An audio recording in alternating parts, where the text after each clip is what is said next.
Bonjour et bienvenue dans cette vidéo où tu vas voir si un triangle est constructible ou non. Cette vidéo sera divisée en 4 items. Le premier, où je te ferai découvrir la notion au travers d'un exercice type.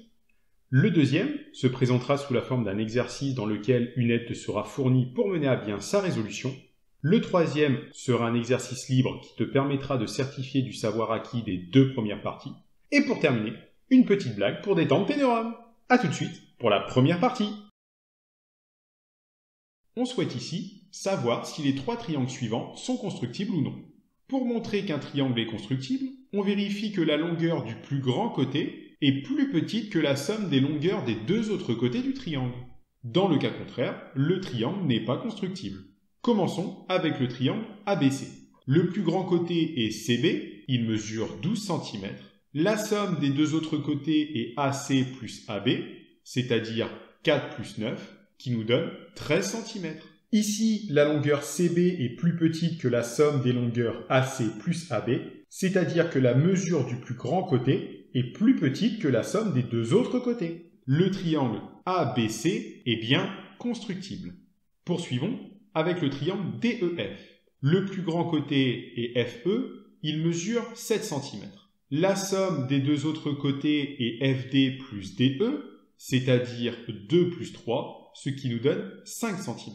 Ici, la longueur FE est plus grande que la somme des longueurs FD plus DE, c'est-à-dire que la longueur du plus grand côté est plus grande que la somme des 2 autres côtés. Le triangle DEF n'est donc pas constructible. Terminons avec le triangle GHI. Le plus grand côté est IH, il mesure 13 cm. La somme des 2 autres côtés est IG plus GH, c'est-à-dire 8 plus 5, soit 13 cm. On remarque cette fois-ci que IH est égal à IG plus GH, c'est-à-dire que la longueur du plus grand côté est égale à la somme des 2 autres côtés. Elle n'est donc pas plus petite que la somme des 2 autres côtés. Le triangle n'est donc pas constructible. Continuons avec la deuxième partie. On souhaite ici savoir si le triangle suivant est constructible ou non. Pour cela, je te laisse à l'écran la méthodologie qui te permettra de mener à bien la résolution de l'exercice. N'hésite surtout pas à mettre la vidéo en pause, puisque la correction débutera une fois le décompte terminé.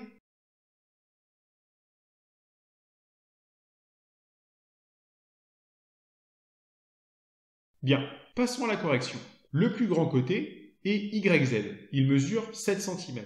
La somme des 2 autres côtés est XY plus XZ, c'est-à-dire 5 plus 3, ce qui nous donne 8. YZ, le plus grand côté du triangle, est plus petit que XY plus XZ, la somme des 2 autres côtés. Le triangle XYZ est donc bien constructible. Poursuivons avec la troisième partie. Cette fois-ci, à toi de jouer. Tu es désormais en mesure de résoudre cet exercice en parfaite autonomie. Comme tout à l'heure, mets la vidéo en pause si besoin, puisque la correction s'affichera une fois le décompte terminé.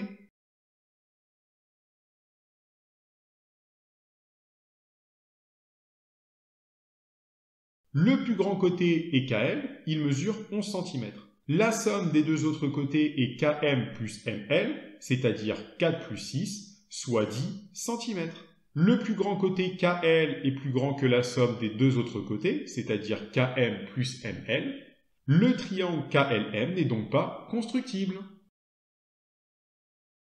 Et maintenant, l'heure que vous attendiez toutes et tous, l'heure de la blague. C'est un Belge, un Français et un Américain qui sont dans un hôtel. Malheureusement, l'hôtel ne disposant plus que d'une seule chambre avec un lit double, nos 3 protagonistes se voient contraints de passer la nuit ensemble. Vers minuit, le Français se met à éternuer, ce qui réveille ses 2 comparses qui se mettent à râler et à l'engueuler. Vers 1h du matin, l'Américain éternue à son tour. Après que les 2 autres se soient énervés, le Belge dit « Bon, la prochaine fois on prévient !» Puis, vers 2h, le Belge dit « Attention !» Les 2 autres se mettent alors sous la couette, puis le Belge dit « Je pète !» Sur ce, je te remercie d'avoir regardé la vidéo. N'hésite pas à mettre un pouce bleu et à mettre une bonne blague en commentaire.